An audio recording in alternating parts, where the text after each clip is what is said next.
حضرت انس رضی اللہ تعالیٰ عنہ بیان کرتے ہیں، رسول اللہ صلی اللہ علیہ وسلم نے فرمایا، اللہ کسی مومن کی کوئی نیکی ضائع نہیں کرتا، اس کو اس نیکی کے بدلے میں دنیا میں عطا کیا جاتا ہے اور اس کے بدلے میں اسے آخرت میں جزا دی جائے گی، اور کافر کو اس کی دنیا میں اللہ کے لیے کی گئی نیکیوں کے بدلے میں کھلایا جاتا ہے،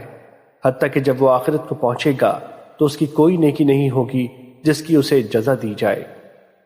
مشکات المصابیح حدیث نمبر 5159۔ حضرت ابو ہریرہ رضی اللہ تعالیٰ عنہ بیان کرتے ہیں،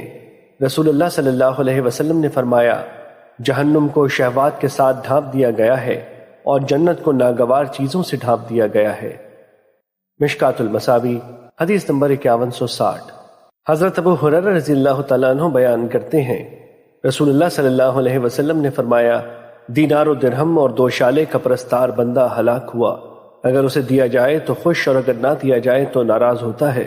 وہ ہلاک ہوا اور ذلیل ہوا، جب اسے کانٹا چبھے تو وہ نکالا نہ جائے۔